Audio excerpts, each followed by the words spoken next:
Thank you, colleagues. We will now proceed with the division on amendment number 21, and members should cast their votes now.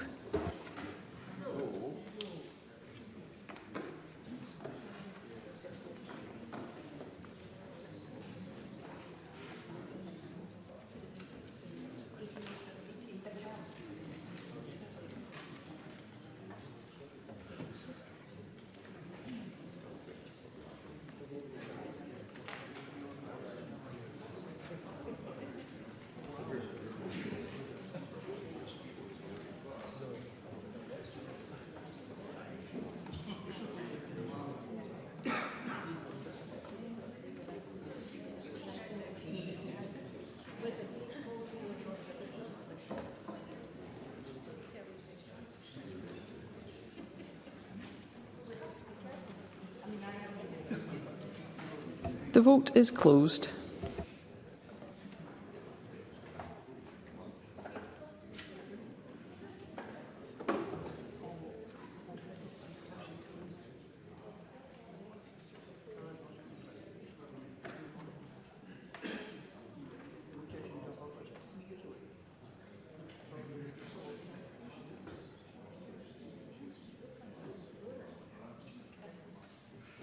The result of the vote on amendment number 21 in the name of Paul O'Kane is yes 51, no 60. There were 7 abstentions. The amendment is therefore not agreed. I call amendment 22 in the name of Paul O'Kane, already debated with amendment 3. Paul O'Kane to move or not move? Moved, Presiding Officer. Thank you. The question is that amendment 22 be agreed to. Are we all agreed? The Parliament is not agreed. There will be a division and members should cast their votes now.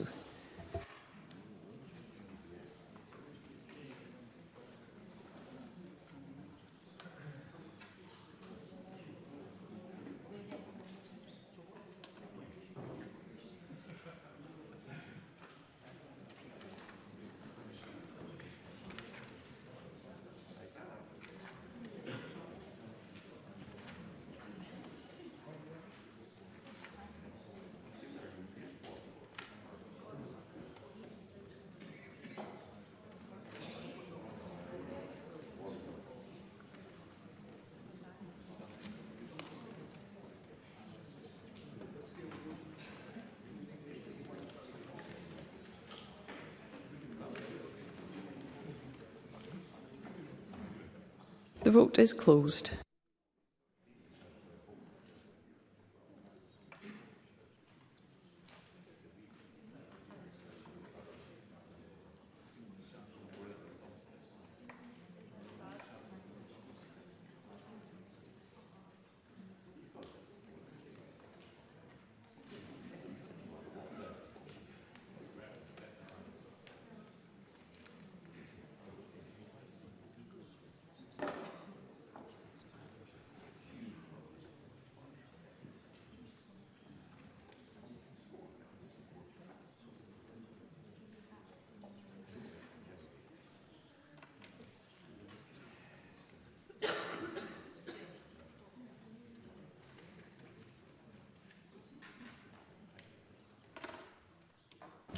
The result of the vote on amendment number 22 in the name of Paul O'Kane is yes 50, no 67.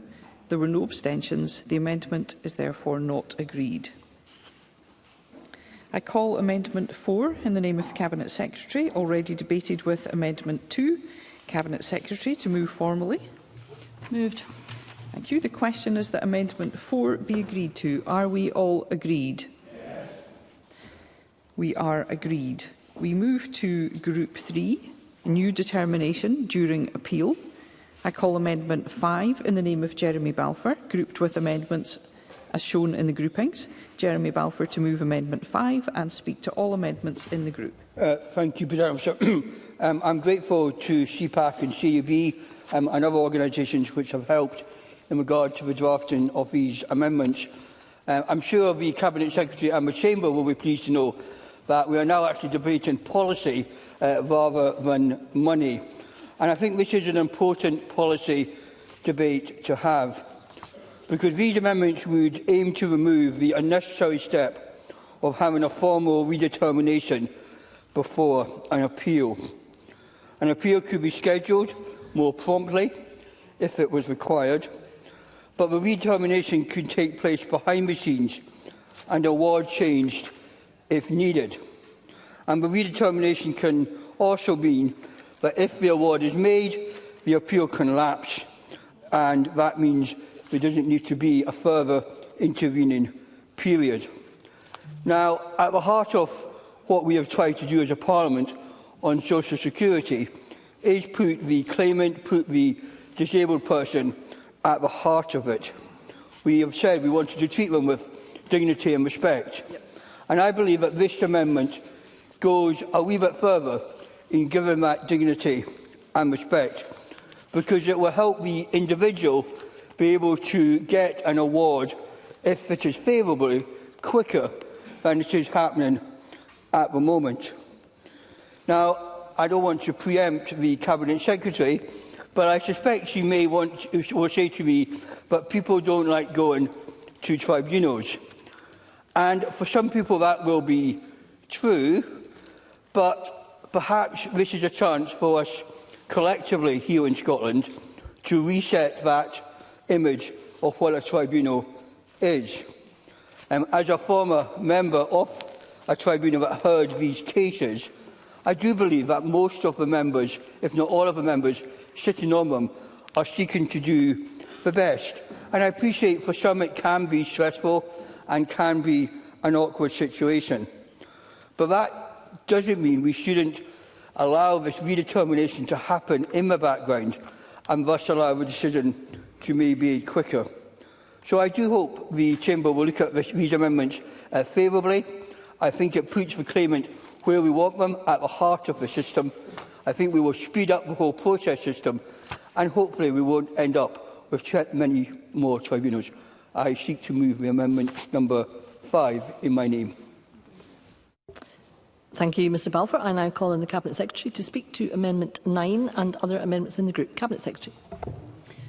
Presiding Officer, I am bringing forward 5 amendments relating to provisions allowing Social Security Scotland to make a new, more advantageous determination which has the effect of stopping an appeal.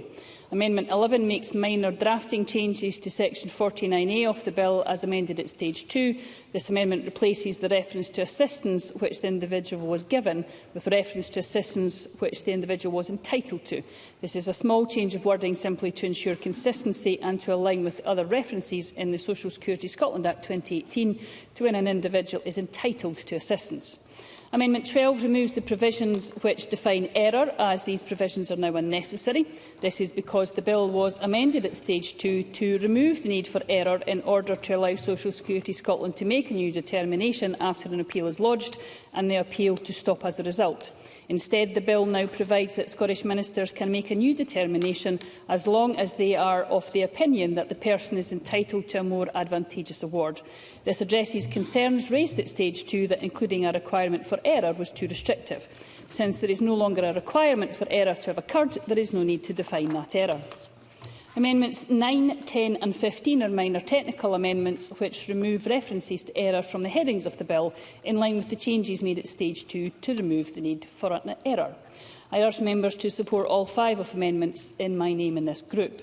Turning to Mr Balfour's amendments, which we have had many discussions over, Presiding Officer, over the past few months, I'm afraid Mr Balfour still has not convinced me to support amendments 5, 6, 7 and 8 or amendments 13 and 14. These amendments seek to remove the requirement for a client to request a redetermination of the determination which stopped the appeal. These amendments would deprive people of a right to request a redetermination in this scenario. Giving people both redetermination and appeal rights gives them the same range of challenge rights that are given to people challenging all other determinations. If a client disagrees with the determination which stopped the appeal, a right of redetermination provides the opportunity to correct any mistakes at an early stage through an independent rerun.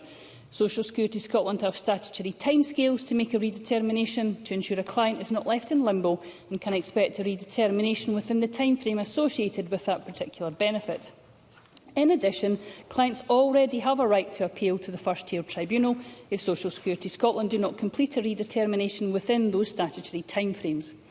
If we removed a person's right to request a redetermination, they would instead need to lodge a fresh appeal, which may impact on the capacity of the first-tier tribunal. Moving disputes from Social Security Scotland into the tribunal might actually have the effect of delaying the resolution. There can be no guarantees that a tribunal could dispose of these hearings more quickly than a redetermination, which we consider could negatively impact on the experience of people using the system. Some clients do find a tribunal process daunting and stressful, and why I agree with Mr Balfour that we should work to try and prevent and alleviate those perceptions of this process being daunting.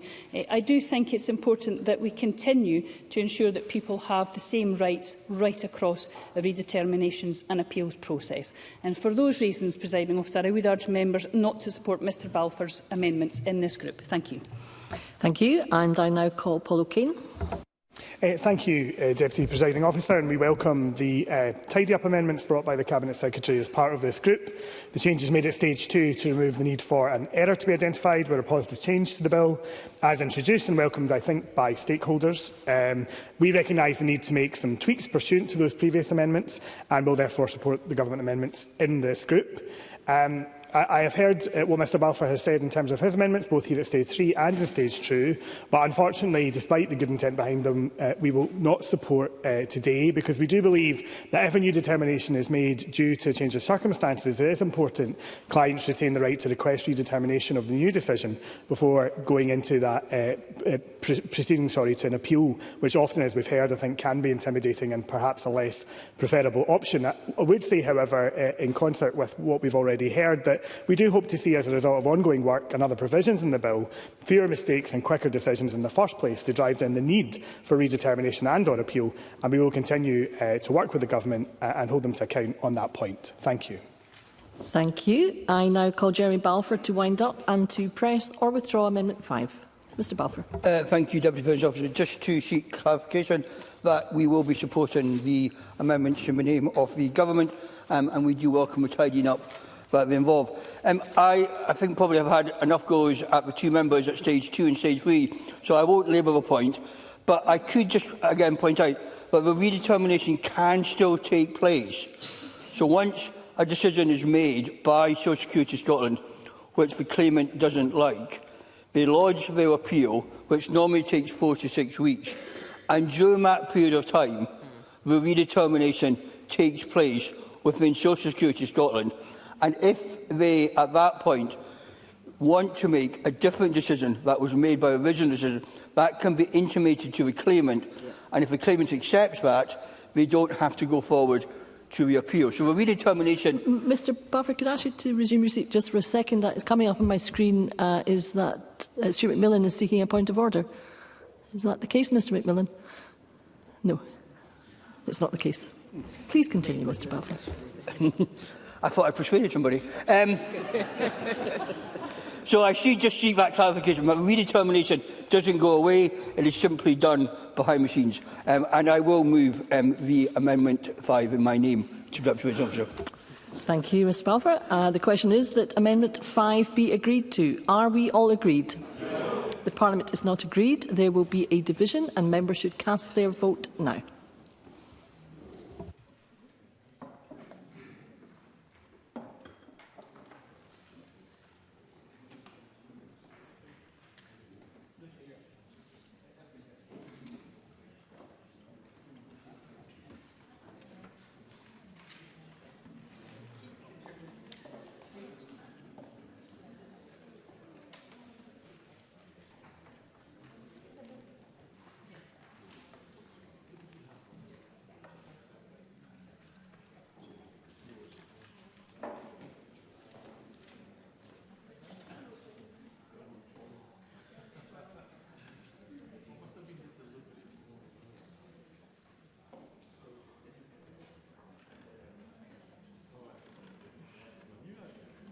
The vote is now closed.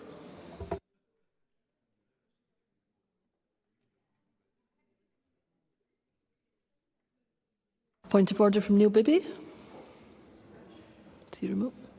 Oops. Point of order from Neil Bibby. Mr Bibby is remote. Is Mr Bibby with us remotely? Mr Bibby. I'd have voted no, Presiding Officer.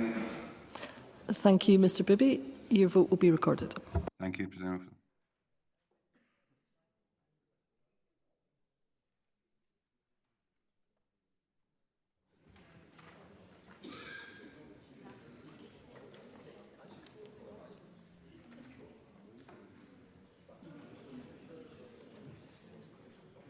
Thank you. The result of the vote on amendment number 5 in the name of Jeremy Balfour is yes 27, no 88. There were no abstentions. The amendment is therefore not agreed.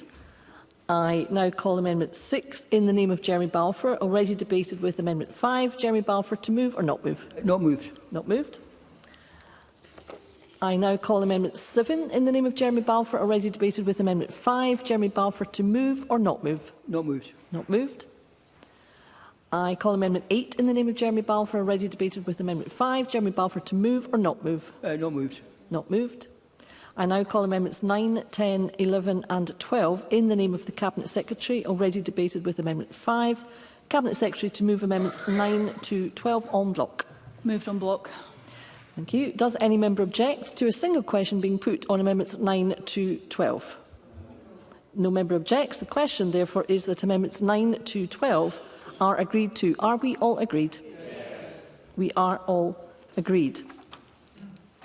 I call amendment 13 in the name of Jeremy Balfour, already debated with amendment 5. Jeremy Balfour to move or not move? Not moved. Not moved. I call amendment 14 in the name of Jeremy Balfour, already debated with amendment 5. Jeremy Balfour to move or not move? Not moved. Not moved. I call amendment 15 in the name of the Cabinet Secretary, already debated with amendment 5. Cabinet Secretary to move formally. Moved. Thank you. The question is that amendment 15 be agreed to. Are we all agreed? Yes. Parliament is agreed. We now turn to Group 4, determinations as part of appeal. I call amendment 16 in the name of the Cabinet Secretary in a group on its own, and I call the Cabinet Secretary to move and to speak to amendment number 16. Presiding Officer, I am bringing forward an amendment to clarify the scope of a determination that is made by the First Tier Tribunal in an appeal. This amendment is intended to clarify the law and ensure that it works in line with the original policy intention for the Scottish social security system. I note that CPAC have urged members to support this amendment as it provides clarity for people about what can be considered during an appeal.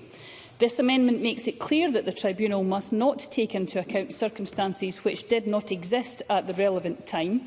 The relevant time is the time or event that the Scottish Ministers had to consider when determining the person's entitlement, for example, the date of application. This puts beyond doubt that later changes in a person's circumstances are to be considered separately. If an appeal were to consider a later change in a person's circumstances, this would mean that the person would not have had access to the full range of challenge rights on the Tribunal's determination in relation to those new circumstances. For example, if the Tribunal were to consider a change of circumstances for a later period when making a determination at appeal, the client would only have a right to ask the First Tier Tribunal to review its own decision or to ask for permission to appeal to the Upper Tribunal on a point of law against that decision. This means that some people may be denied their redetermination and appeal rights. If the person's later circumstances are considered under a separate determination, the person would then have full redetermination and appeal rights against this if they do not agree with the determination. I want to be clear that this amendment does not prevent the Tribunal from considering relevant information that was unknown, wasn't available or wasn't provided at the time when the original decision-maker was determining the person's entitlement. The amendment expressly states that circumstances which existed but were not known may be taken into account. For example, if a letter from a medical professional is written at a later date and demonstrates that someone had a particular condition at an earlier date which would impact their entitlement, that information could be considered. Another example is where a person is not in receipt of a qualifying benefit when they apply to Social Security Scotland, but they subsequently receive a backdated award of a qualifying benefit which confers eligibility. In this scenario, the Tribunal could consider this information. This amendment, therefore, is about protecting people's rights to access justice, and I urge members to support it, and I move the amendment. Thank you, Cabinet Secretary. I note that no other member is seeking to speak, and I would therefore ask if the Cabinet Secretary has anything else by way of wind-up to add. No. The question, therefore, is that Amendment 16 be agreed to. Are we all agreed? Yes. The Parliament is agreed. We now turn to Group 5, Appeal to First-Tier Tribunal Against Process Decisions. I call Amendment 17 in the name of Jeremy Balfour, grouped with Amendment 18, and I call on Jeremy Balfour to move Amendment 17 and speak to both amendments in the group. Mr Balfour. Thank you again, Deputy Presiding Officer. These amendments are to ensure that process decisions are able to be appealed past the first-tier tribunal and be heard at upper tribunal compared to the current Section 61 of the 2018 Bill, which states backdating claims are a process decision, so this will allow these claims to be escalated if required. I'm also grateful again to CPAC and CAB who asked us to support these amendments this afternoon. I wonder if I can steal the example that was sent to all members by CPAC, because I think it explains the situation better than I can. Astrid's Scottish Child Payment stopped in error when she moved from tax credits to universal credit. Astrid didn't see the letter notifying her that the Scottish Child Payment stopped because she was looking after her terminally ill mum. She then resubmits a late redetermination request and receives a process decision refusing her request because it was more than a year since the determination is made. Without these amendments being passed, that would be the end of the situation for Astrid, the claimant. What I seek to do is introduce the right to appeal to the Upper Tribunal for Scotland in process appeals, which would allow case law then to develop around that type of situation and other areas. Case law is important. We have seen over the last 20-30 years within DWP and now here in Scotland how case law has been interpreted and given claimants greater rights. Case law develops precedents about how legislation should be interpreted and applied. I also believe it's important that we allow the judiciary a role in developing this process of appeals and that they can look to continuously improve the social security system. Again, one of the principles set out in the 2000 Act is getting it right for every person. That is not the situation at the moment. These two amendments would rectify that and I think give better rights of appeal to claimants. For that reason, I ask members to consider those two in my name, and I move it, Presiding Officer. Thank you. I now call on Paul O'Kane. Mr O'Kane.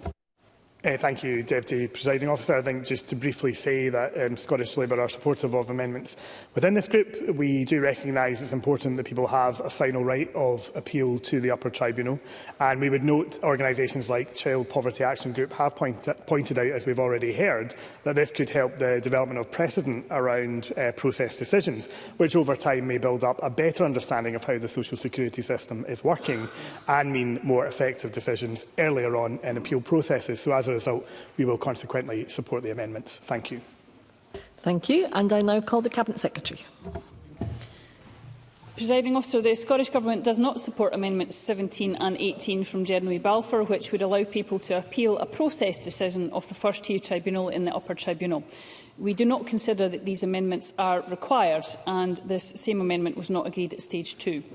Most process appeals are based on the facts of the appeal, for example, whether a client has completed a benefit application correctly, while upper tribunal appeals can only be brought on a point of law.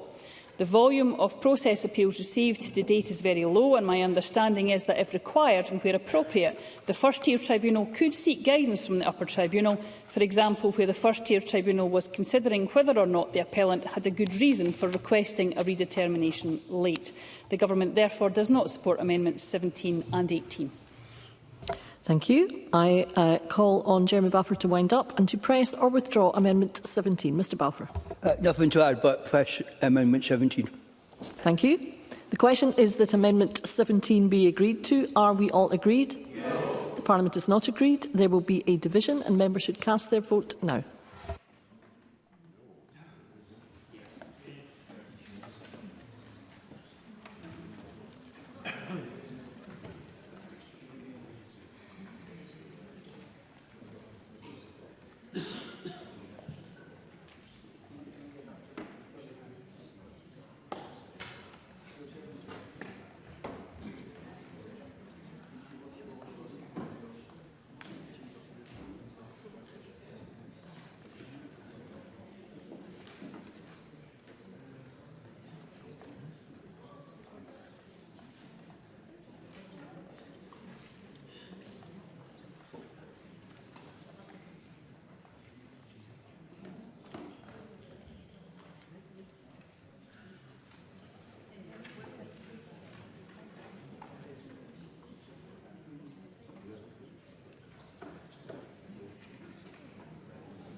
The vote is now closed.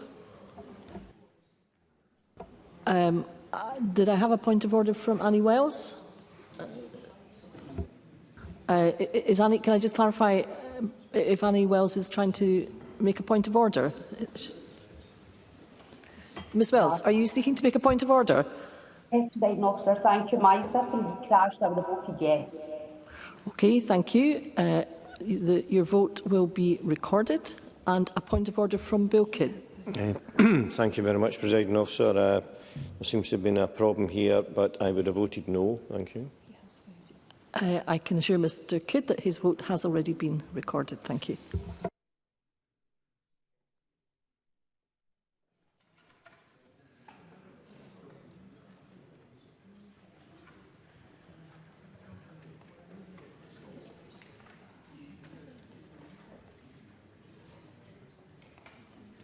Thank you. The result of the vote on amendment number 17 in the name of Jeremy Balfour is yes 46, no 70. There were no abstentions. The amendment is therefore not agreed.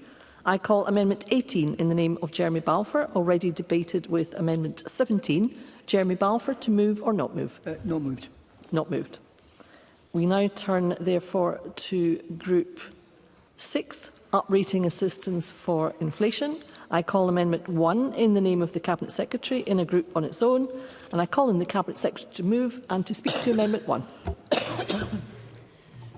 Presiding Officer, as many members of the Chamber will be aware, Social Security Scotland Act 2018 requires that benefits for disability, carers, employment injuries, funeral expenses, as well as the Scottish Child Payment, are uprated annually in line with inflation. At present, this duty does not extend to the Best Start grants, Best Start foods and the winter heating benefits. Similarly, the UK Government is not legally required to uprate all benefits annually, and as such, funding for uprating in Scotland through block grant adjustments only fully covers those payments that have a UK equivalent, which is also required to be uprated by statute. Since the first Scottish uprating exercise in 2019, the Scottish Government has frequently chosen to uprate all payments, including those that are increased at Minister's discretion. Twice we have also responded quickly to changing conditions to increase benefits beyond inflation, as measured by September Consumer Prices Index. With this amendment, we aim to go further than the UK Government in supporting the people of Scotland. We will do this by legally committing to annually increasing every benefit delivered under the 2018 Act in line with inflation. This new legal obligation will apply automatically to our winter heating payments and Best Start grants. Best Start foods will be brought under the 2018 Act in the future, but until then, we have made a public commitment to also increase this payment each year in line with inflation. This action will help protect the real terms values of those payments as costs rise in the economy, delivering more money for families by way of the Best Start grants and Best Start foods.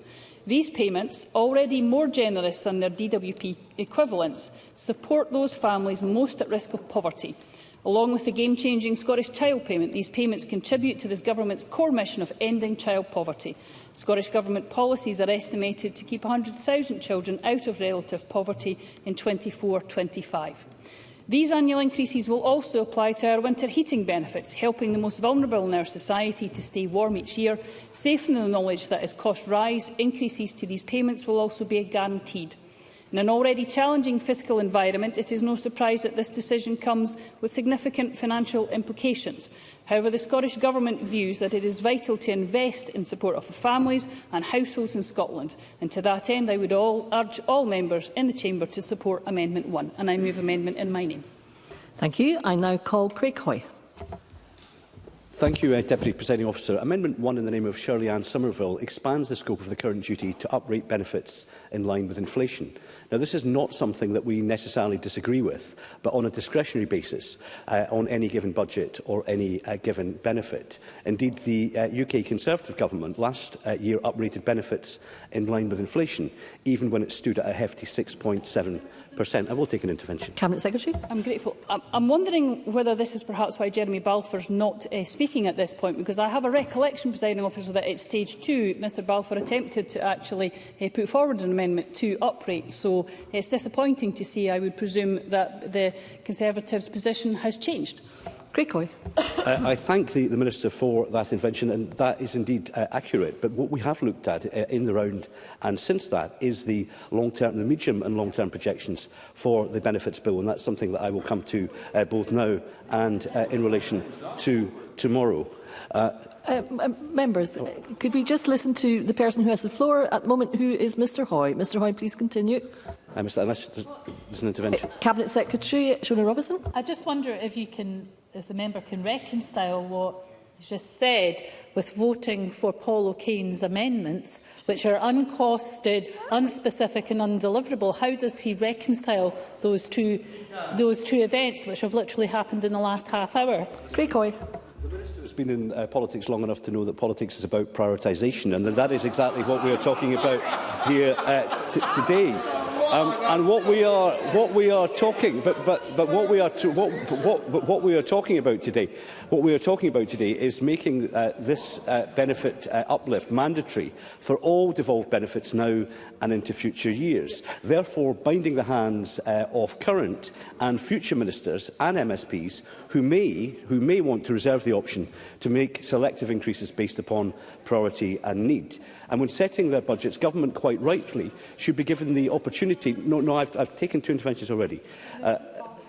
Quite rightly, government should be given the opportunity to explore whether an automatic inflationary uplift is in that year affordable, given the wider pressures on devolved benefit spending in Scotland. And that's something that we will return to tomorrow in relation to the budget.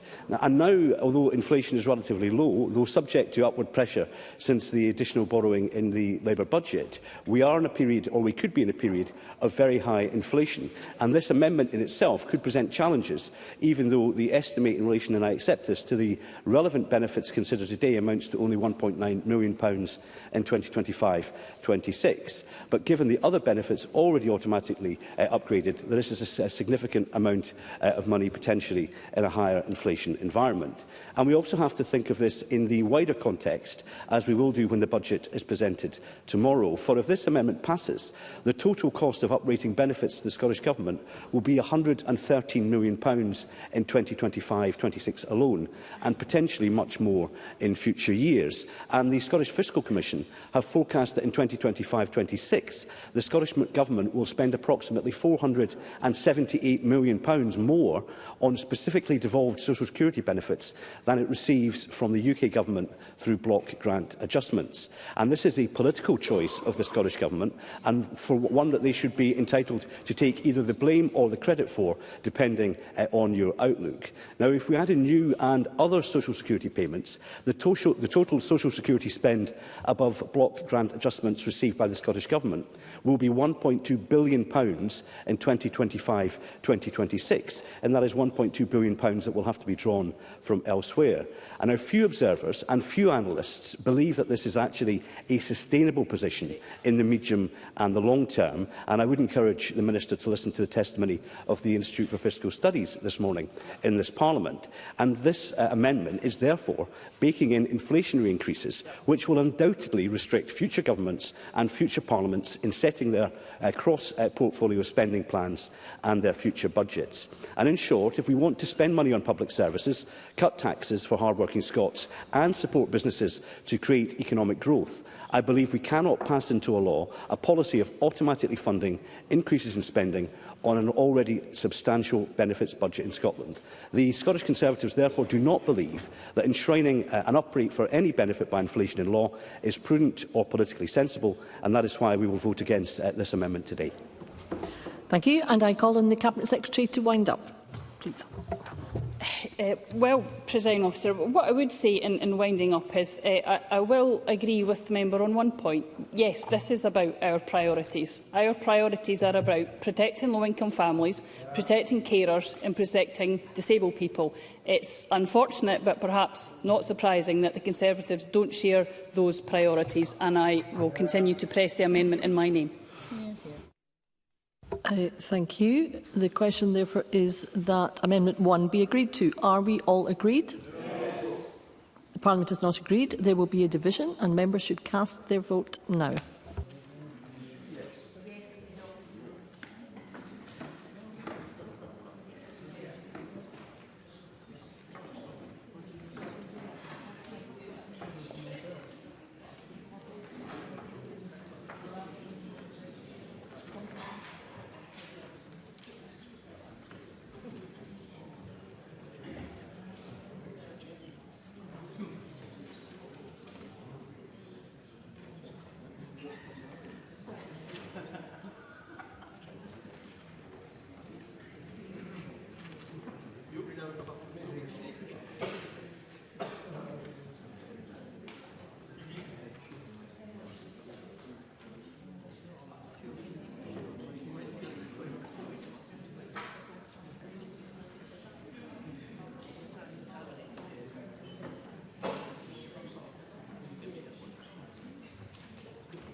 The vote is now closed.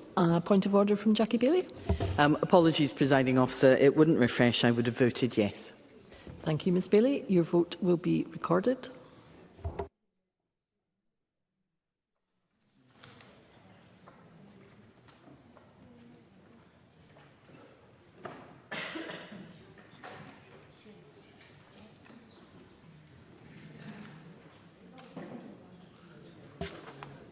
Thank you. The result of the vote on amendment number 1 in the name of Shirley Ann Somerville is yes, 89, no, 26. There were no abstentions. The amendment is therefore agreed.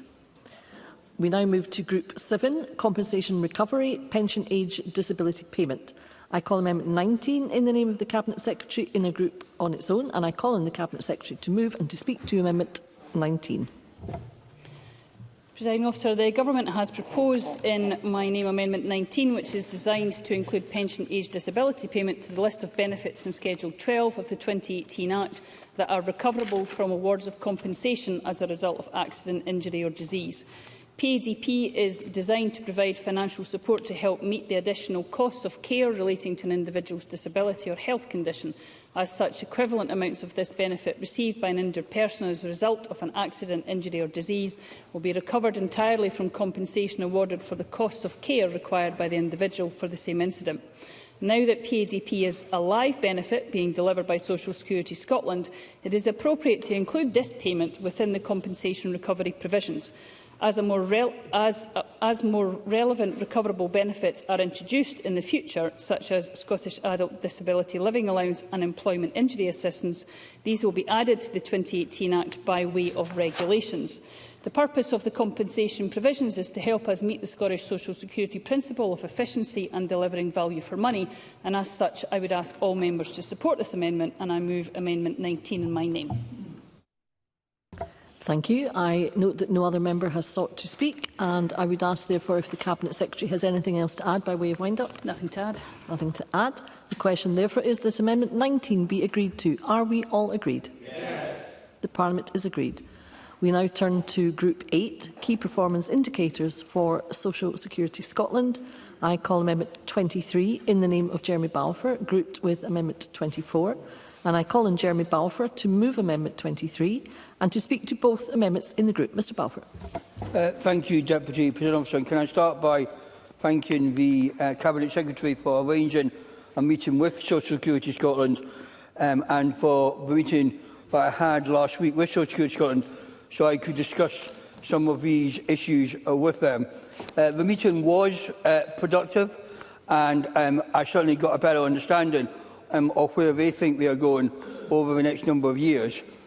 But I still think there is an issue around how we are to judge and to evaluate Social Security Scotland going forward, particularly in regard to are they providing the best possible service for claimants, and are they working in an efficient way. A number of years ago, myself and Mr Doris had a wee trip down to Victoria Quay, where we got to see how the new system was being designed by Social Security Scotland. And I confess I came away from that really feeling it was all singing, all dancing, and it was going to be of great use.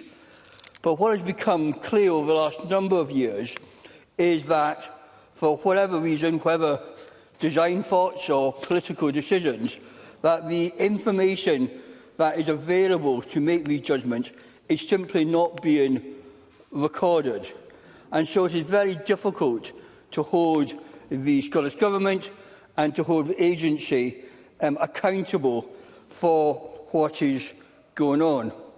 Now, I do acknowledge that things have got better over the last number of years, but I still think there are some fairly glaring areas where, if this was a private company, whether this was another part of government, there would be real questions. And that's why I seek to bring in KPIs which would be flexible, because they would be done under secondary legislation, which would allow the Parliament and government going forward over the next number of years to put these in place.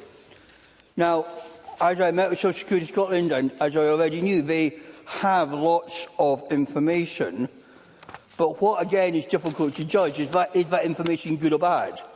So, for example, on an average day in the office in Dundee, it has 45% occupancy. That's the figure that Social Security Scotland are recording. Now, I have to confess, I'm unsure. That seems to me a very low figure for the amount of money that we're paying for the building. But without some kind of benchmarking, without some kind of KPI, it's going to be very difficult to make that type of judgment call. We are told that there are waiting times for people hanging on to the telephone for a long period of time, that people are waiting. Again, it's difficult to know, is that an acceptable figure, or is that a figure that needs to be improved on? So again, this is there to make sure that the claimants are getting the best service. The same could be said for application and decision times, which again, the figure is there, but we collectively, as a Parliament, have not made the decision of whether those figures are good or bad. Now, I, again, out of my meeting and with other meetings, recognise there is an openness within Social Security Scotland to have this, but I do think ultimately it is for this Parliament to be able to set appropriate KPIs so that we can be reassured that our money, or taxpayers' money, is being used appropriately, and also that claimants are getting the service that they deserve. And for that reason, Deputy Presiding Officer, I move Amendment 23 in my name. Thank you, Mr Balfour. I now call Paul O'Kane. Thank you very much, Deputy Presiding Officer, and can I thank Jeremy Balfour for bringing back a revised version of these amendments, which he introduced initially at Stage 2. Scottish Labour supported the Stage 2 amendments because we think it is important that such a large and significant public body is open to that scrutiny and transparency we would all want to see. And whilst we recognise that Social Security Scotland does, of course, publish its annual accounts and give evidence to this Parliament, I think there are still pieces of information that parliamentarians have struggled to get information or reporting upon, and of course there's no duty to report on certain issues. So I welcome that this revised amendment has taken cognisance of the debate we had at Stage 2. It's more open, it's less prescriptive perhaps on what indicators should include. I think it allows Parliament to input what KPIs would look like and what they would want to see in order to better hold Government and the agency to account on behalf of all of our constituents. And I do hope that the Government and other parties recognise the desire for that additional reporting and information and that we can have either support these amendments or have a further discussion in that regard. Thank you. Thank you. I now call the Cabinet Secretary. Thank you, Presiding Officer. Mr Balfour's Amendments 23 and 24 would take a power to set out key performance indicators for Social Security Scotland and regulations and make those regulations subject to the affirmative procedure. The Scottish Government does not support these amendments. Fixing KPIs in legislation would have the effect of making them less responsive to emerging issues.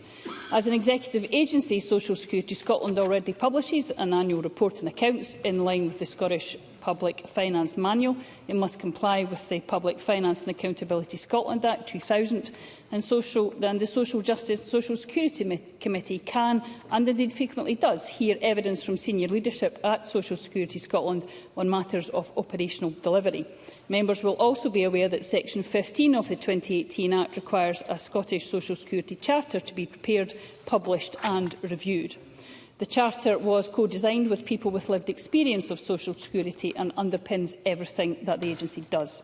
Approved by Parliament in 2019, it sets out the service that people should expect from the agency. A revised Charter using a comprehensive co-design approach was approved by Parliament in June. New commitments included providing clients with more information on what they can expect and increased accountability for delivering on Charter commitments. If more information about the performance of Social Security Scotland is required, the Parliament already has the power to get it. Section 22 of the 2018 Act requires SCOS to report on any matter relevant to social security if the Parliament resolves that it should. Again, no resolution has been passed to date. I am pleased that Mr Balfour has had that meeting with Social Security Scotland, and indeed him and I have discussed this issue on a number of occasions, because I do actually think that both he and I wish to get to the same end point, that is a highly effective functioning agency. I do believe in many ways that we have that. The client satisfaction rates are very high, although I am always conscious that we must continue to improve. The questions and some of the discussions I've had with Mr Balfour on this is around what data is missing and what data is available but not necessarily obvious, some of which he's already discussed. Indeed, the occupancy rate he knows. I would say that I wouldn't consider that one of the key performance indicators. I am perhaps more interested in the outcomes for clients, but there is a discussion to be had. On waiting times on phones, we have seen a marked improvement on these areas, and they are published. I would caution against setting a limit to the time that people, for example, should spend on the phone to a client, because it's important that we don't get into unintended consequences, as we have used to see in the DWP, where client advisors are encouraged to end calls to ensure that they are meeting the KPIs that were there at that point. But again, I go back to the point that Mr Balfour does raise an important point about ensuring transparency and ensuring a discussion about the satisfaction and the performance of the agency. I again would share that, and I would welcome any time before committee to be able to discuss that, and indeed the agency would as well. We are very happy to continue the discussions with Mr Balfour, regardless of what happens with the amendments today, to talk about which data is not published that he feels does need to be published, or if it is published, how perhaps we need to make that more available and more obvious to committee and indeed to those who use this service. So for those reasons, Presiding Officer, I'm afraid I can't support the amendments 23 and 24 in Mr Balfour's name, but I do believe with the principle that he has about evaluating the agency, and as I say, regardless of what happens with the amendments today, I commit to working with him on that in the future. Thank you, Cabinet Secretary. I call on Jeremy Balfour to wind up. Press to withdraw Amendment 23, Mr Balfour. Thank you, Deputy Minister. I welcome the Cabinet Secretary's willingness to continue the conversation. I mean, I think the reason for doing it within regulations is to give that a bit more flexibility, so that we're not setting them down. And as we all know, regulations are easier to change than primary legislation. Just one very quickly to 2 points. I mean, I think we do have a responsibility, as well as looking after the claimant, is also to look after taxpayers' money. And that's why I do think it's probably not in the top 5, the occupancy rate, but I do think it's an issue that we do need to know. And I suppose the point I come back to is, until we as a Parliament know what we think an acceptable figure is for decision times, for telephone lines, for all of these things, it's difficult to then decide whether Social Security Scotland are doing it well or not. Yep. And that's why I will press the amendment in my name. Thank you. The question is that Amendment 23 be agreed to. Are we all agreed? Parliament's not agreed. There will be a division and members should cast their votes now.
And the vote is now closed.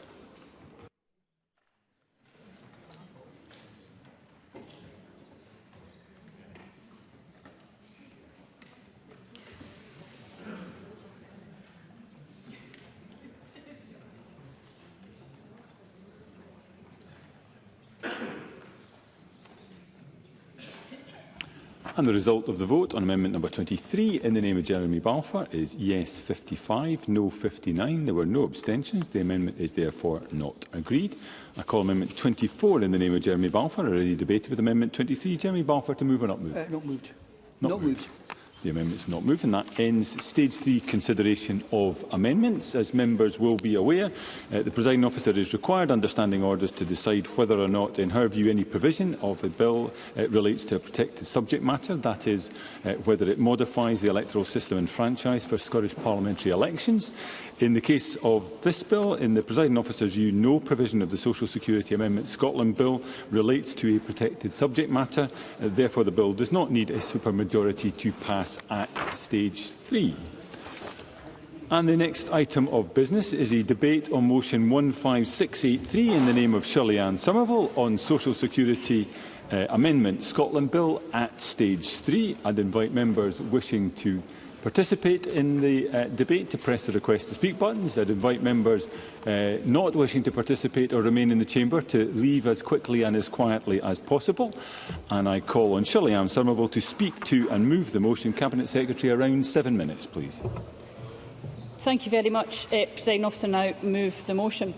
Presiding Officer, I would like to begin by thanking all of those who have contributed to the development of this bill. Can I pay particular thanks to my bill team, who have guided me through a highly technical and complex bill with great skill and patience, and my thanks to them for everything that they have done. Can I also thank the experts and very engaged stakeholders who have added to the scrutiny of this bill. And I'm very grateful also to the Social Justice and Social Security Committee for the work it has undertaken, and similarly grateful to the Delegated Powers and Law Reform and Finance Committees. Can I also add my thanks to the clerks and the Scottish Parliament officials who have guided us all through this process. Presiding Officer, during this, despite the technical and complex nature of this bill, it has been continually important that we listen to people with lived experience of the social security system, to the stakeholder organisations who help them, and to professional bodies and to businesses. As such, I am confident that what we are here to debate represents the best possible version of what we have been working towards. The bill is part of the development of a radically different social security system, of which we can be rightly proud, built from the ground up and delivering 15 benefits, 7 of which are only available in Scotland. It represents an investment in a system from which we may all need help, and the bill is expected in time to generate savings of around £3.5 million each year. We have, of course, already debated the bill in this chamber. Members on all sides of the chamber indicated their willingness to work constructively to improve the bill during its parliamentary progress, and I am pleased to say that I think we have done so. There has been a lot of work, many meetings in those intervening months, and I would like to thank my opposition spokespersons, regardless of whether they are in the chamber or perhaps online, for the work that they have done with me. I think we have a better bill for that. I've sought to work as collaboratively as possible and have met with members many times from stage 2 sessions ending in September, and I'm very grateful for their time and their willingness to engage. One area of the bill where such concerns have been raised is Part 6, which takes new powers allowing ministers to request information for audit purposes.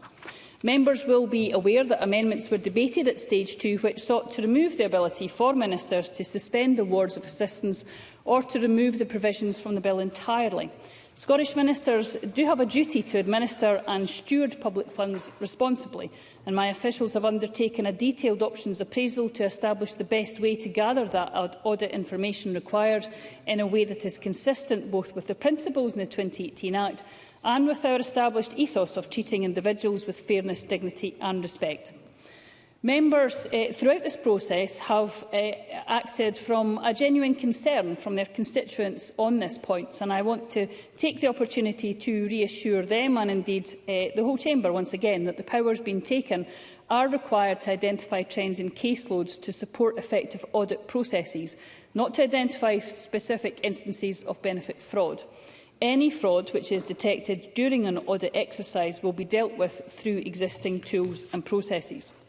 Recently, I wrote to the lead committee and to Maggie Chapman as the Green Party spokesperson to confirm that failure to provide information requested as part of an audit would not be considered an indicator of fraud, and that no one will ever be investigated or reported to the Crown Office Fiscal Service.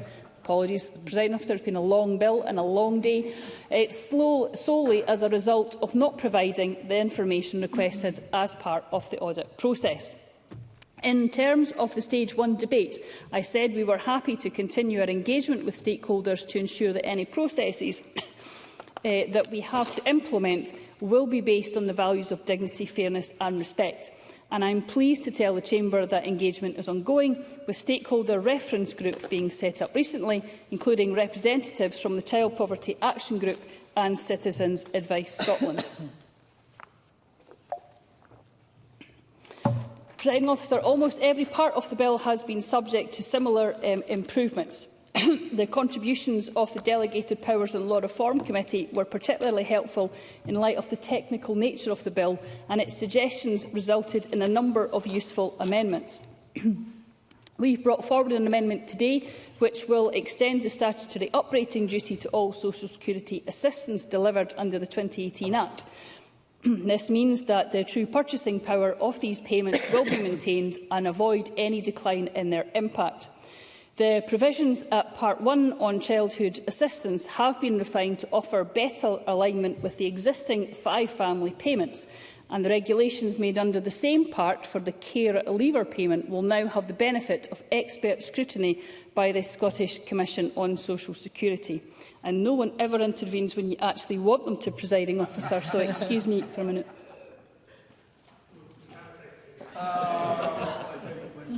Paul O'Kane. Thank you very much, Presiding Officer. I think the Cabinet Secretary makes an important point, actually, in regards to care leavers payment, and it's something we've debated both at Stage 1 and Stage 2 of the bill. And I wonder if she might say something more just in terms of her engagement with the many organisations that represent care-experienced young people, and will she be able to come at some point to the many cross-party groups we have with an interest in this area, not least the cross-party group on care leavers? Cabinet Secretary. Can I thank Paul O'Kane very much for that intervention? If that for nothing else, Presiding Officer, I will commit to working with him on this issue, because he does raise a very important point, that although we have the framework there for that care leaver payment, we need to work on the detail of that, and listening to those who may have been in the care system previously or represent people in the care system, I think is a very important point of that. So I will carry on if I can on other issues, Presiding Officer, but will continue to work with the member on that point. We've listened very carefully to the feedback, and we've also introduced a new power to allow for late applications for assistance at Part 2 of the bill, in recognition of the Scottish Government's belief that social security should be as accommodating as possible. We've worked collaboratively on the provisions around lapsing appeals at Part 3, and the Scottish Government voted for Mr Balfour's amendment at Stage 2, which improved the legislation by removing the need for an error to be identified. We've heard concerns raised by stakeholders about potential confusion caused by the new provisions on overpayment of liability at Part 4, and have completely redrafted the relevant parts of that legislation to improve the clarity. And around the provisions at Part 5 on appointees, we've listened to the concerns about the processes followed by Social Security Scotland when it pays someone on behalf of a child. The agency has included information on these processes in its most recent stakeholder newsletter in an attempt to improve understanding, and my officials have confirmed with stakeholders that existing processes are not causing issues, but we again stand ready to act if that case changes.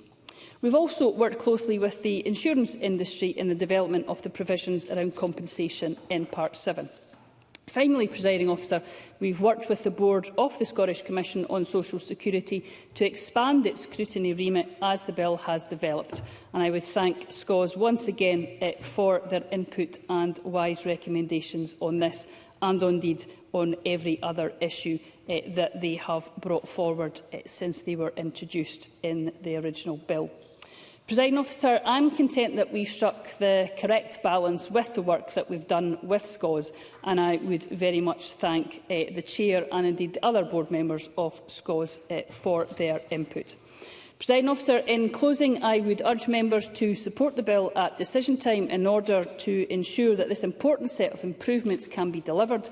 We can be rightly proud of what has been achieved within social security since its devolution, but we will always be open to challenge, to criticism and to continually improve what we do. This is an exceptionally important public service that the Scottish Government provides in terms of its ongoing missions to reduce child poverty and to ensure sustainable and excellent public services. I think the agency does that, Presiding Officer, and I think this bill, and hopefully at some point now this Act, will allow us to do that even further. Thank you, Presiding Officer. Thank you. I now call Jeremy Balfour for around 6 minutes. Mr Balfour. Thank you, Deputy Presiding Officer. I want to begin by thanking all those who have worked hard to get us to this point. The clerk, staffs, third sector partners and others who have contributed to this bill deserve a lot of credit. There are a number of measures that will meaningfully improve social security in Scotland, and it has been great to be able to work cross-party to get most of them over the line. However, while this bill does represent a step forward, I do think it's worth reflecting on how far we still have to go. I think it's fair to say that devolution of social security has not necessarily played out in a way that anyone expected or perhaps hoped that it would. It turns out that setting up and discharging the duties of a new agency is not an easy task, and we have seen a number of problems that have developed over the past 9 years. And these problems have been felt by the most vulnerable in our country. There has been a constant stream of complaints piling in, working out at almost 3 complaints per day since 2019. We cannot continue to accept this level of failure. And, Presiding Officer, this should all be viewed in the wider context of the spiralling cost of benefits in Scotland. The bill for social security has risen to over £5 billion, and by 2026 we will find ourselves with a £1.6 billion deficit by the year of 2026. This is obviously unacceptable. As a country, as a parliament, we need to have a conversation about how we do benefits in Scotland. For too long, we've buried our heads in the sand and not dealt with the core issue within our system. As I said in one of my amendments, we have for too long not examined the issue of universal benefits. The Scottish Government talks often about wanting to live in a country in which those with the most contribute the most. And yet there's a general posture of making policies and payments available to everyone, regardless of economic situation. There needs to be a review of our fundamental posture when it comes to these things, not only within social security, just Scotland, but within justice, but across the whole of government here in Scotland. Targeted measures would give us the ability to provide better support for those who need it most, while those who are already well off don't receive help that they do not need. Until we begin to engage with these issues, we are going to be doomed to continue a pattern of ever-increasing costs, while not supporting those who need it most to the extent that we need it. That is why I have moved some of the amendments today, and I am disappointed that they were not accepted. But, Presiding Officer, I also want to draw attention to the Government also has used the bill to introduce sanctions in the back door. While we on these benches welcome the commitment to consult on these changes with the third sector, we do want to make sure that this does happen rather than yet more warm words from Scottish Government, and we will be interested to see what comes out at the end. I do find it interesting that over the past 8 years, the SNP Government have spoken at length about the opposition to sanctions, But now, having once again run headfirst into reality of execution, we've abandoned those convictions and seen the light in regard to it. Deputy Presiding Officer, in conclusion, I welcome this bill. We on these benches will support it when it comes to decision time. But again, words are not enough. We now need to see action on behalf of the Government and Social Security Scotland to make sure that those who really need it get it in an appropriate way. Thank you very much. Thank you, Mr Balfour. I now call Paul O'Kane, around 5 minutes. Mr O'Kane. Thank you very much, Deputy Presiding Officer. And I'll begin by reiterating the remarks I made at the beginning of proceedings this afternoon, and indeed the remarks that have been made by the Cabinet Secretary and Jeremy Balfour, in thanking all of those who have been involved in this bill process, not least the staff and the bill team and the clerks of the committee and everyone who's been involved in ensuring the smooth process of the legislation. And I think today, again, offers us an opportunity to reflect on the devolution of social security to Scotland and the intervening period, and taking stock, I suppose, of that journey and taking an opportunity to update the legislation that governs much of what we do in terms of social security. And in doing so, I think we have an opportunity to reflect on the successes and the challenges and what still has to be done in order to ensure that we progress with a system that works for everyone.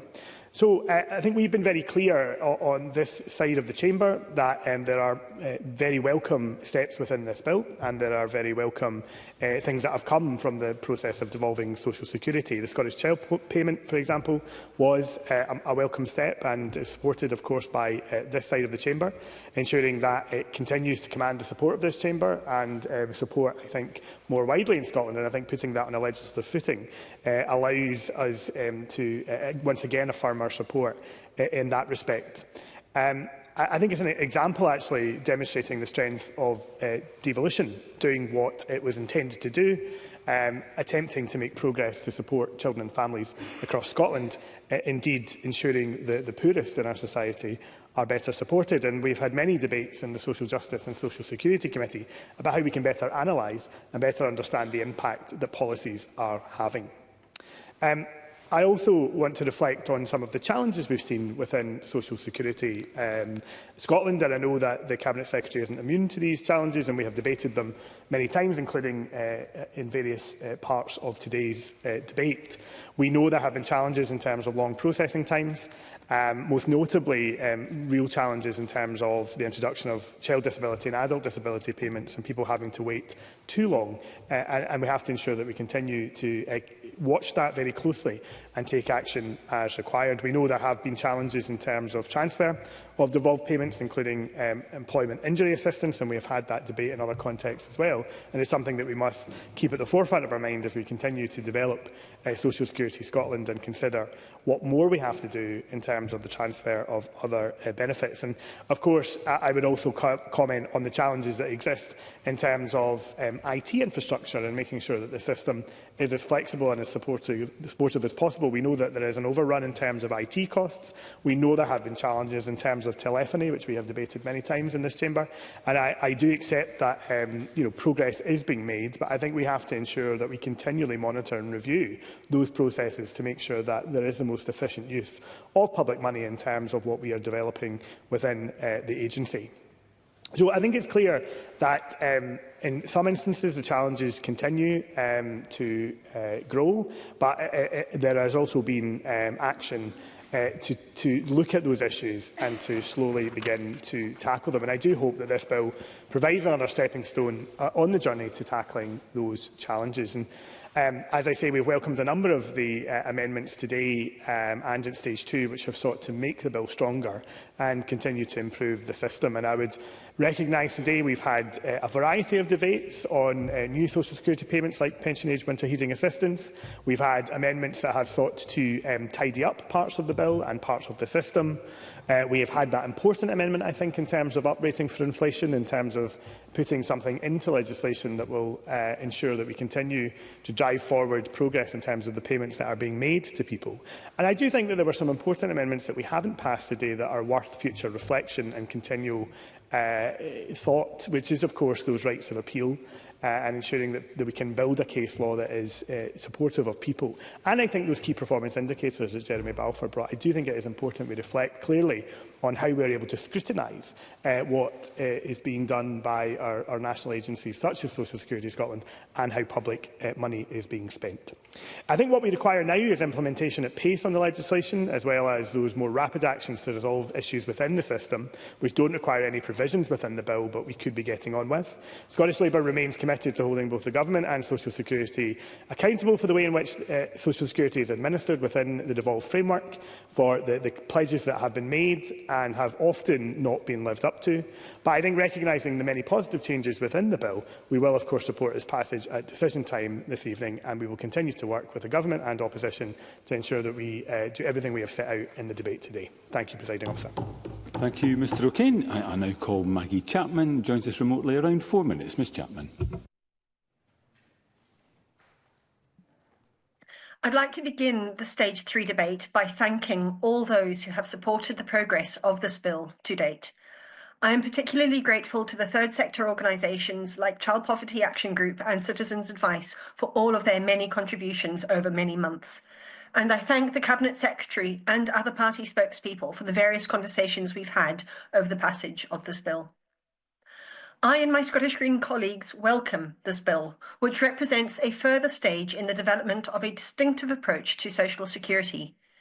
This approach seeks to treat people as human beings, to communicate clearly and fairly, to let people know their rights and entitlements, to work cooperatively and, crucially, to know that institutions, governments and parliaments don't have all the answers. Unless we listen, we don't even have all of the questions. There's nothing about this approach that is necessarily uniquely Scottish. We knew that it was diametrically opposed to that of the previous Tory government at Westminster, but we hoped that was going to change. Sadly, it appears that, given the choice, the new Labour administration is inclined to follow their predecessors. I hope this isn't the case. I hope the rhetoric about getting the welfare bill down is just that, an empty soundbite for the headlines. Because social security should not be seen as a burden on society, but the measure of care, compassion and love that we have for our fellow human beings. And yet, the two-child limit and its rape clause still exist. Nothing has changed about that reality, about the wide and broad consensus that it limits both morally repugnant and practically devastating, about the statements on the record that it needs to be consigned as rapidly as possible to the Liz Truss bin for bright ideas, or about the UK government's shabby failure to do so. The two-child limit is egregiously wrong, but it represents a wider attitude that people are inherently irresponsible, cynical and selfish, that they deserve neither respect nor dignity, that the most fundamental and private aspects of their lives should be open to intrusion and contempt. That applies not only to decisions about the scope of social security, but also to the way it is administered.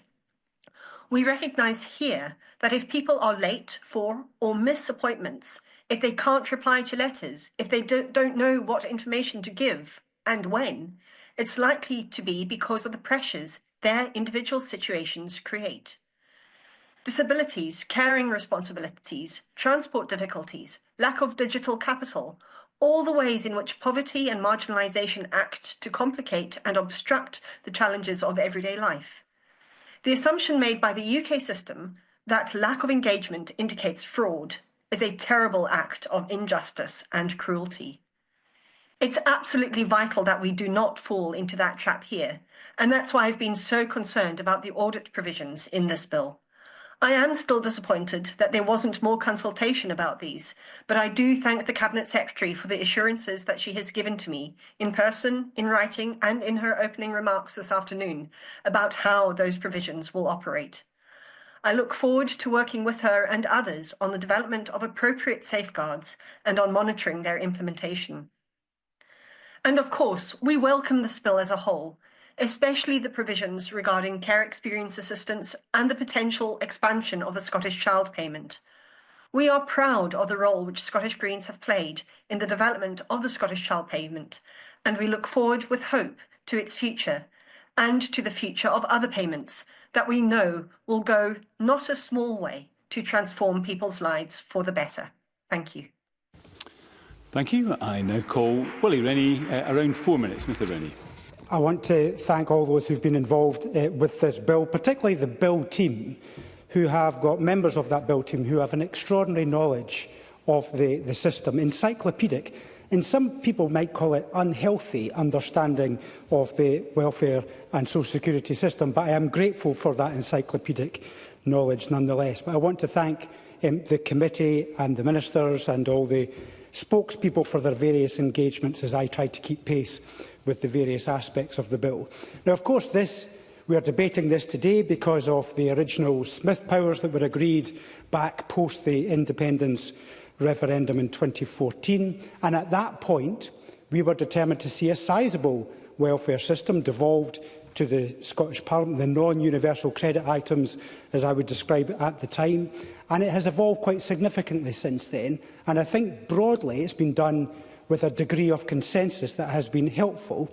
We were determined that there would be, from our aspect, there would be a degree of consensus in the way that the founders of the NHS sought to do back post the war. Because I think if you're setting up a new institution in this way, it's to try to get as broad a possible consensus across the political parties so that it has endurance over a period of time. Nevertheless, there have been some challenges, and the Minister knows that there have been challenges about the length of waits, and I understand the explanation, the fact that there is a more sympathetic and understanding and participative approach to collecting information and data so that the applications can be processed in as least stressful way as possible. But nevertheless, if you don't get your money, if you don't get it quickly on time, that can have an impact on the finances of individuals. So I hope there will be a relentless pursuit in trying to drive down those waits as we progress the legislative system. The new benefits, I think, are welcome, particularly as those who have been incredibly frustrated at the pace of progress towards keeping the promise. There is a degree of anger out there amongst those whose expectations were incredibly high that the government would keep the promise at pace, and that simply hasn't happened. So I'm pleased to see that these two potential new benefits are now possible and that they advance as quickly as possible whilst seeking the participation of those who are in receipt or potentially in receipt of these benefits. Of course, the tidying up measures are helpful, as we should be regularly doing to make sure the system is as efficient as possible. The winter fuel payment, I think we would wish that the Labour government would amend its proposals for the United Kingdom so that the measures here that have been debated last week and this week wouldn't be necessary, and I would still appeal to the Labour government to do that. But I think it's sensible for the Scottish Government to make some kind of measures and put them in place, particularly because of the colder climate north of the border. So I'm pleased that that is happening. And as for Jeremy Balfour's plea for a debate about universalism, I seem to recall the debate that we had before when Joanne Lamont triggered that debate, and it was met with howls of derision from some in the chamber. But I think it is important to have that debate. But it's not just a case of whether it's universal or not. There are other measures as to how we determine whether it would be appropriate to have universalism, including efficiency of the system. Is it worth trying to means test any system? But also impact, because issues around about the climate are incredibly important to consider too. So I hope we have that continued debate as it progresses, and we will support the bill at stage 3 this evening. Thank you. We now move to the open debate. I call first Marie McNair to be followed by Pam Duncan-Glancy. Around 4 minutes. Ms McNair. No, nothing. Thank you, Presiding Officer. I speak in this debate as a member of the Social Justice and Social Security Committee.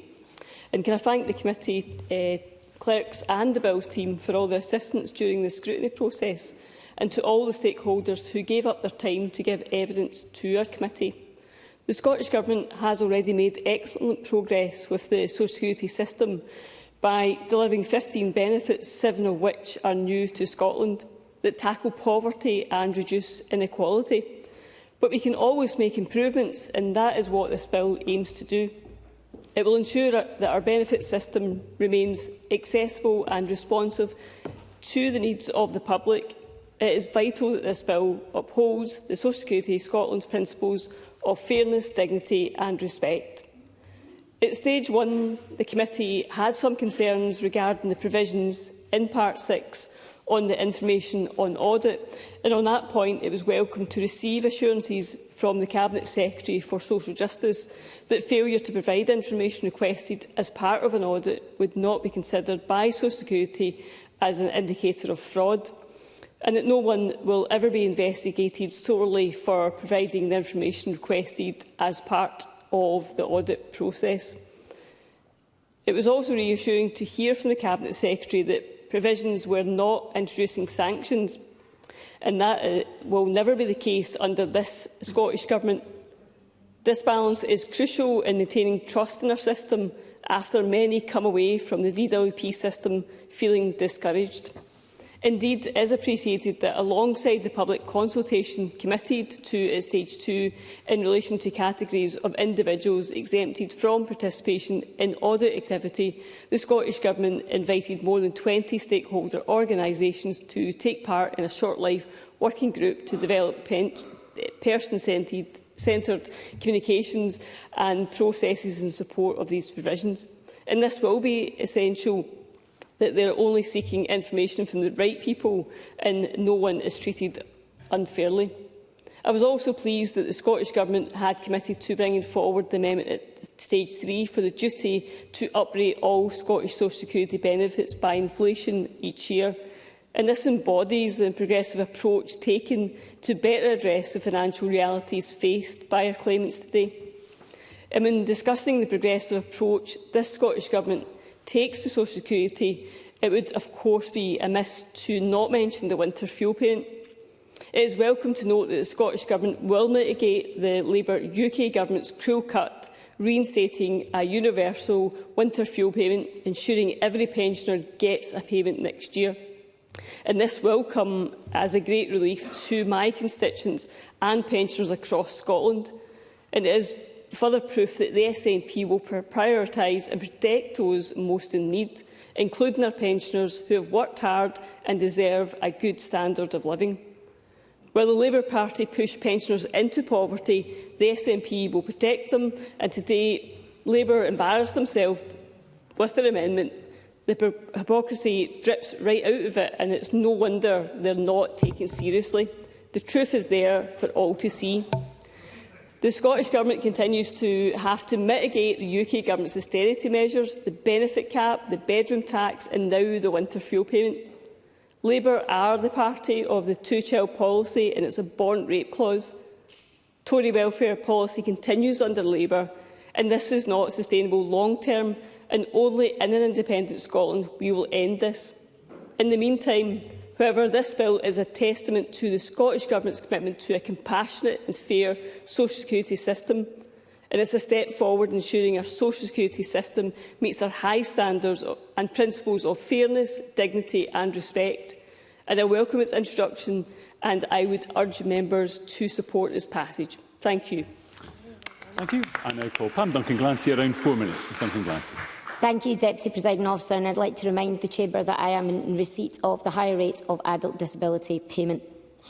It's a pleasure to speak in this debate on behalf of Scottish Labour today, particularly because this is an issue that is close to my heart. I spent many years before I got to Parliament, and in my role as an MSP since coming here, campaigning for a fairer social security system, and I welcome the principles behind this bill today to improve the experience of people in Scotland in receipt of benefits and to deliver value for money within our social security system. I know how important support to participate in society and lead an ordinary life is, including financial support, and getting it right is crucial for so many. That goes for my constituents in the Glasgow region too, with Glasgow City alone accounting for 14% of Scotland's caseload for the child disability payment and 15% for adult disability payment. It is essential for both my constituents and people across the country that changes to the delivery of social security in Scotland are consistent with Scottish Labour's vision for a fairer, more efficient welfare system which allows people to live in dignity and free from poverty. which is why I and we will support the bill today. However, some of our concerns remain, and I'll come to those specifics shortly. But before I do, I'd like to talk briefly about disabled people, a group of people who rely heavily on the support we're discussing today and the role they and their organisations play in the delivery of it. Glasgow Disability Alliance provides welfare advice and support for thousands of disabled people in my region of Glasgow. And today, on International Disabled People's Day, I'd like to thank them for the incredible work that they do, changing lives of disabled people in Glasgow every day. They facilitate the dignity, freedom, fairness and participation for the people they represent, and because their approach centres on disabled people's rights and builds on their strength, it empowers disabled people, solves everyday problems and fights for social justice by being the change they want to see. But, Presiding Officer, GDA is massively overstretched, especially in their welfare advice project, and with uncertainty on their funding remaining, this situation looks to get worse. As it stands, this crucial organisation faces making over 40% of its staff who deliver vital support redundant. And they highlight that there could be more, as they await news of their core grant from the Scottish Government's Equality, Inclusion and Human Rights Fund. If this is not protected, another 6 staff could be affected. 85% of the staff facing redundancy are disabled people. Not only would a reduction in their budget mean those disabled people would lose their jobs, but the disabled people they support could also fail to access the social security that they need. And so I'd ask the Cabinet Secretary to reflect on this and provide certainty that they need in her closing. Presiding Officer, more specifically on the bill, as my colleagues have set out, we do have some outstanding concerns. For example, provisions to require individuals to provide information, with payments being suspended if they fail to do so, could prejudice people who need more support, while new regulations are still not within the scope of the Scottish Commission on Social Security for scrutiny, an essential referral that I know is crucial in the progress of any change. We remain concerned also that the bill doesn't address the fact that the SNP government have failed to make proper use of new social security powers, have seen delays in delivery of benefits and have failed to reduce child poverty, which is now worse than it was a decade ago. With waiting lists too high and overspends costing the taxpayer vast sums of money, including for IT systems that still can't do what we would need them to do, it's crucial that SNP ministers fix these problems that continue to exist. The median average processing time for child disability payment increased from 45 working days in June to 56 in September, while the median average processing time from Part 2 of the disability payment for adults being received has increased from 49 days in April to 61 in July. People cannot afford to wait for vital support. These delays are not fair, they leave people hanging in limbo in sometimes undignified circumstances, and it's disrespectful of their time. That fails constituents in Glasgow and people across the country, and I hope the Government will address them to make good on their committed values of dignity, fairness and respect. Presiding Officer, in closing, Scottish Labour welcomes the principles behind the bill to improve the experience of people in Scotland in receipt of benefits and deliver value for money and social security.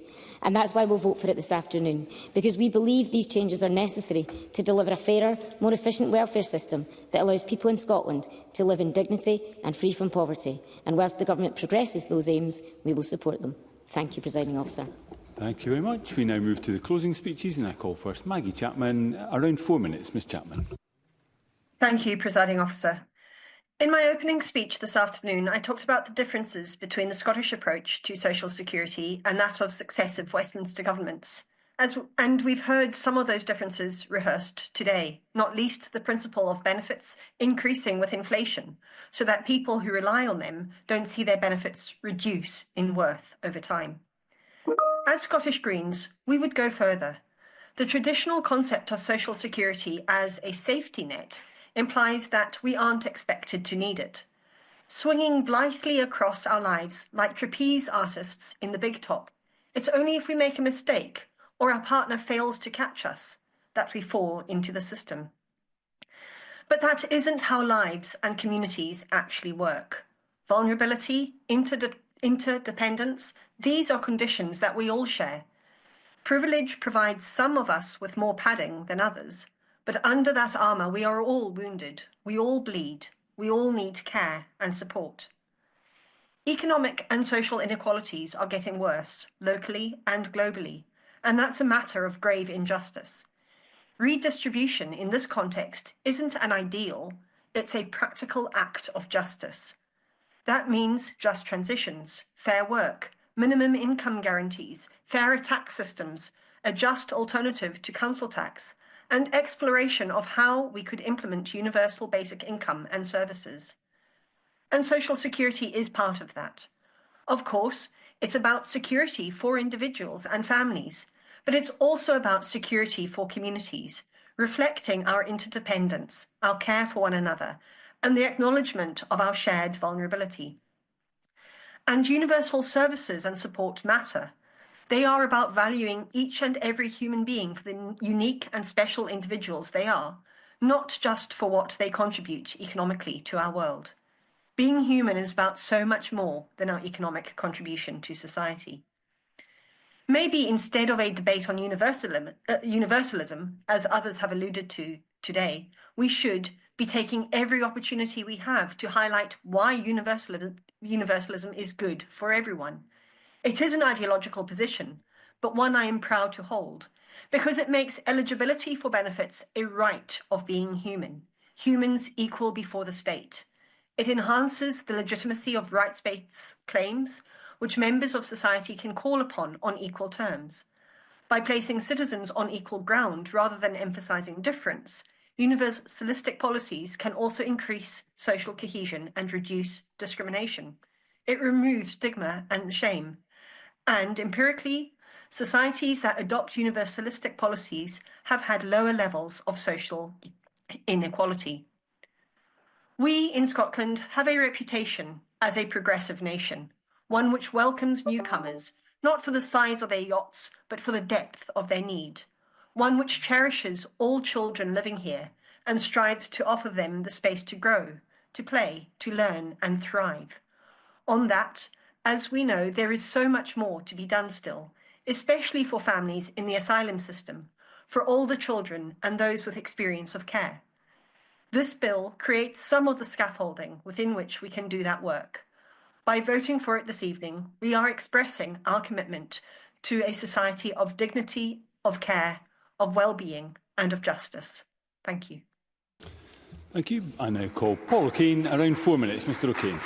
I'm very grateful, Deputy Presiding Officer, to have this opportunity to close in this bill stage 3 process on behalf of Scottish Labour, and perhaps to reflect again on some of the contributions we have heard this afternoon and some of the progress, I suppose, we have made in terms of the social security system in Scotland. I think we have seen a bill on its journey to reflect on what is working in social security in Scotland, but also what could be improved. And I think the debate we've had across the course of the amendments at both Stage 2 and Stage 3 have allowed us to do that. And I'm sure there is much for the Cabinet Secretary to reflect on in terms of what needs to be done further, but also, I think, for all of us across the Chamber to reflect on the need for continued scrutiny of Social Security Scotland and indeed the ongoing potential for new benefits, which I will come on to speak about. I'll begin by reflecting perhaps briefly on Maggie Chapman's contribution, both her opening contribution and her concluding contribution. I heard what she had to say about the UK Labour government and our ambitious plan to support people to get back into work and to get into well-paid and secure work.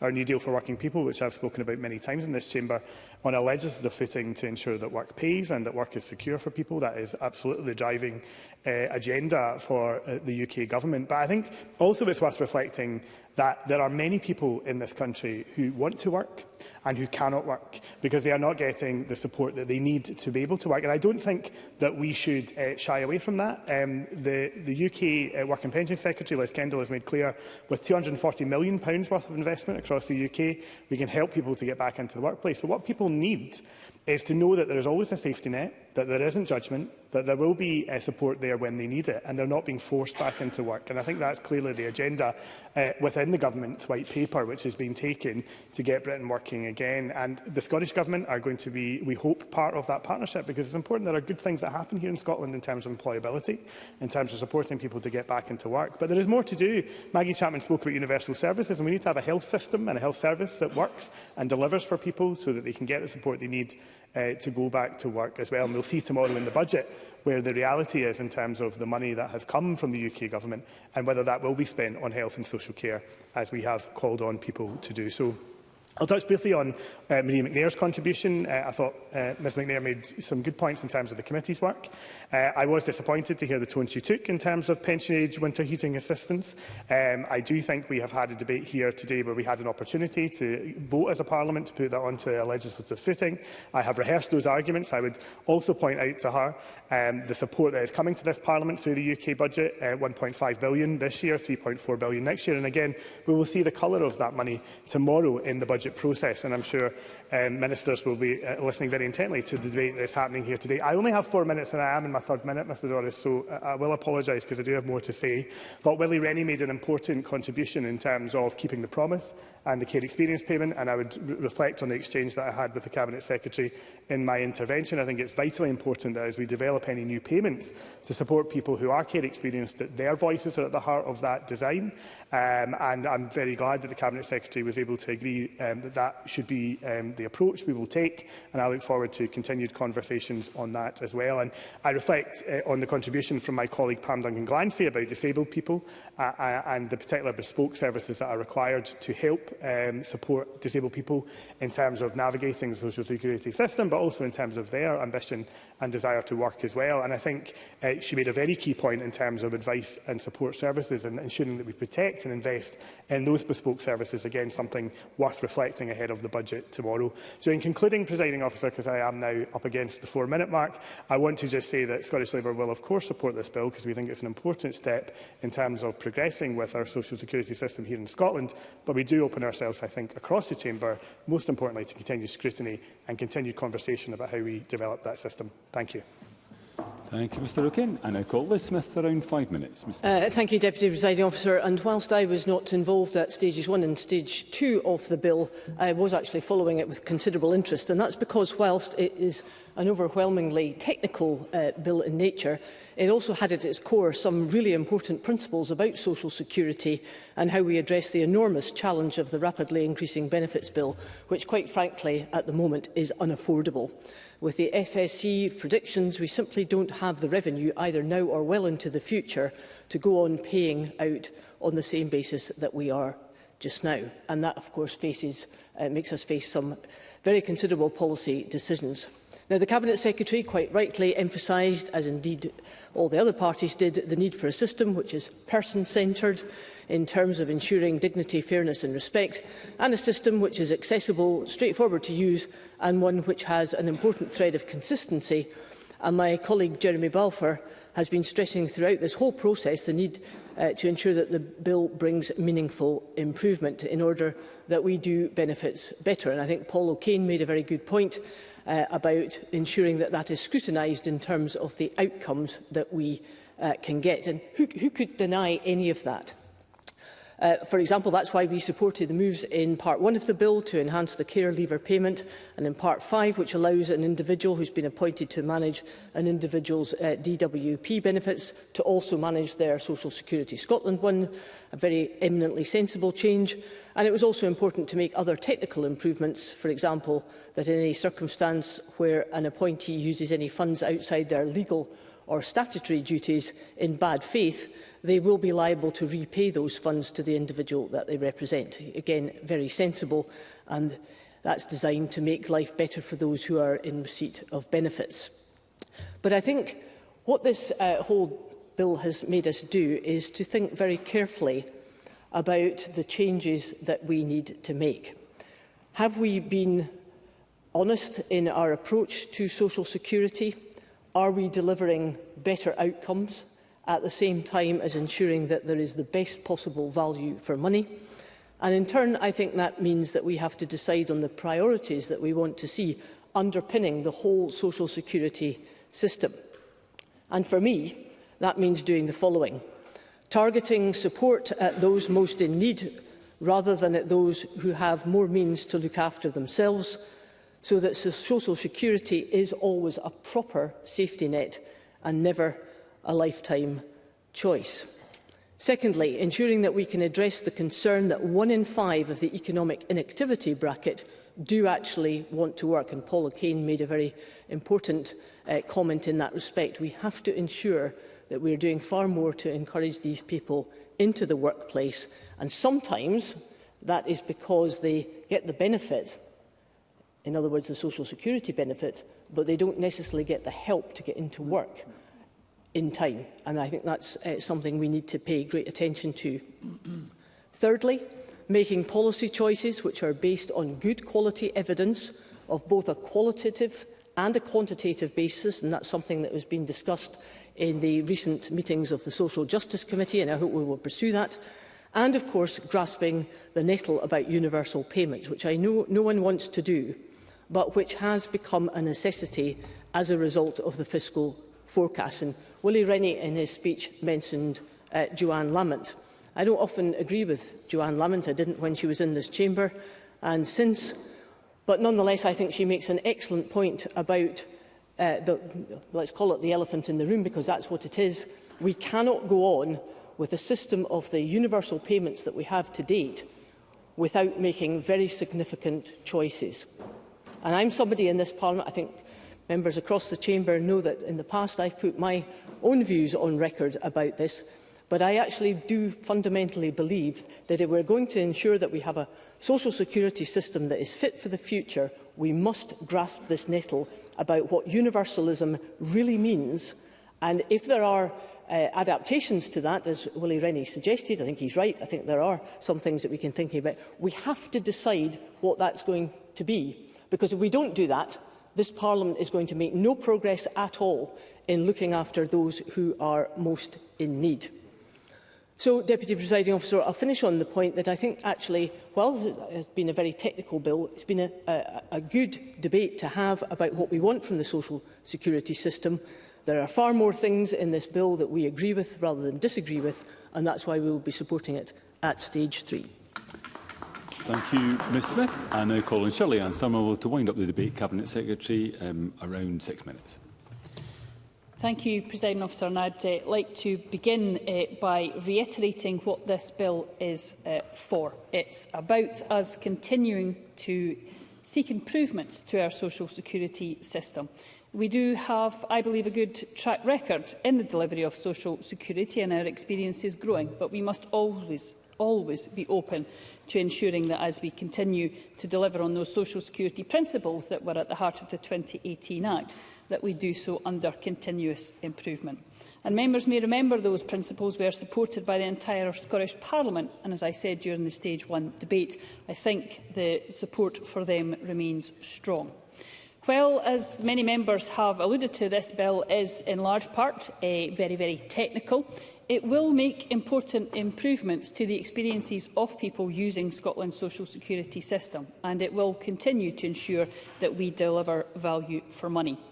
I would like to reassure the Chamber that the social security principles remain front and centre of the design of each of the provisions of the bill. There was a number of comments during our brief debate here about social security and delivery, and as I've said, as we must always look to do better, and we will continue to strive on that, I think it is important about recognising the context we are at the moment. So, satisfaction rates, Presiding Officer, on disability benefits show that the client overall rating of experience with Social Security Scotland is 92%. That compares to a customer overall satisfaction rate with PIP of 77%. The application process, 93% of respondents who have applied for Social Security Scotland benefits say their experience of the process was overall very good or good. Certainly. Pam Duncan-Glancy. I thank the Cabinet Secretary for taking the intervention, and she'll note that Glasgow Disability Alliance, who I mentioned in my contribution earlier, are crucial to supporting disabled people to access the benefits that she outlines. So can I ask if she has a response to their concerns around not knowing yet what support they'll get from the Equality, Inclusion and Human Rights funding this year? Cabinet Secretary. Well, I'll come on to the remarks made by Pam Duncan-Glancy later on, Presiding Officer, but on that specific remark, I would say that the best thing to do to provide certainty, whether it's for Glasgow Disability Alliance or others in the third sector, would be for the Labour Party to actually vote for the budget to make sure that we provide that support as quickly as possible. There is a responsibility on all of us in a minority Parliament, Presiding Officer, to get that budget through. On the delivery, can we also, I think, importantly look at the costs of delivering social security in Scotland? The DWP's operating expenditure as a percentage of benefit value is 6.3%. Social Security Scotland's equivalent in 23-24 was 5.3% of the value of benefits on running costs, which we expect to reduce to 5.2% in 24-25. That, Presiding Officer, I hope gives some reassurance not only on the client satisfaction, but also on the value for money of the benefits that we have. And Pam Duncan-Glancy, I did reassure her I would come back to her remarks. I've dealt with the aspect about providing reassurance for the third sector. I would also reassure her that the information for audit is subject to SCOS scrutiny. That was an amendment passed at stage 2. I would also say to Pam Duncan-Glancy that one of the greatest concerns I certainly hear for the third sector at the moment is actually the impact of employment national insurance contributions, Presiding Officer, and the fact that that will have grave implications for their work. It is disappointing that the UK Government brought that through. Many members have spoken about choices and the choices that this government has made and that they may make different choices. We do spend £1.1 billion more than we receive from the block grant adjustment on social security. That is an exceptionally large investment that this government will continue to make, because that supports low-income families, it supports carers and it supports disabled people. And I think the important thing again to recognise is that we are there to support people at times of their life when they are requiring that support. That is an important function of the state, certainly. Liz Smith. Well, to the Cabinet Secretary, and I entirely agree with her about supporting those who are most in need. Does the Cabinet Secretary nonetheless recognise that there are many people, if we continue to pay on a universal basis, who will be receiving support when they actually do have the means to pay for themselves? Well, I think if you actually look at the benefits that are made by Social Security Scotland, paid by Social Security Scotland, they are targeted at low-income families. The £500 million nearly investment we make in the Scottish child payment is to protect low-income families. If we are looking to the work for carers and disabled people, that is obviously to ensure that we provide support for all carers and disabled people. And I think that is an important point to make, Presiding Officer. And Willie Rennie raised some points about the debate, and others have as well, about the importance of having a discussion around universalism. But I think it is an important aspect of the system that we have here in Scotland, is that if we ask people to pay that little bit more, as we do from our income tax decisions, that for that the state also provides support. Presiding Officer, can I also turn to the aspect that a number of members have brought up around this suggestion that there are sanctions following this bill? Can I be very, very clear that the Scottish social security system does not make use of sanctions or penalties, nor will it ever, Presiding Officer. No one will ever be punished or penalised for failing to participate in an audit or any other facet of the Scottish social security system. And we have to be careful not to conflate the power to suspend assistance in those hopefully very rare cases where the individual has been asked for information repeatedly and not provided it, with the types of sanctions we see in other systems. While it might appear on the face of it kinder and more principled to simply ignore the cases where no information is received, I don't believe that it is. We may be potentially ignoring the accrual of significant overpayments when there is a chance to identify and address them at a much earlier stage. We could potentially be overlooking a potential safeguarding issue, and the suspension provisions provide some breathing space to gather that information on those cases, and I would argue that that is in the interest of both the agency and the client. In conclusion, Presiding Officer, can I thank everyone for their engagement during the passage of this bill. As I've said many times now, it is a technical bill, but it's a very, very important bill. It further improves our social security system, which is a public service that I hope that we can all be proud of. Thank you, Presiding Officer. Thank you. That concludes the debate on Social Security Amendment Scotland Bill at stage 3. It's now time to move on To the next item of business. There's one question to be put as a result of today's business, and I'm minded to accept a motion without notice under Rule 11.2.4 of Standing Orders. That decision time be brought forward to now, and I invite the Minister for Parliamentary Business to move the motion. Move, Presiding Officer. Thank you. And the question is that decision time be brought forward to now. Are we all agreed? We are agreed. And the question is that motion 15683 in the name of Shirley Ann Somerville on Social Security Amendment Scotland Bill at Stage 3 be agreed. And as this is a motion to pass the bill, the question must be decided by division. So there will be a short suspension to allow members to access the digital voting system.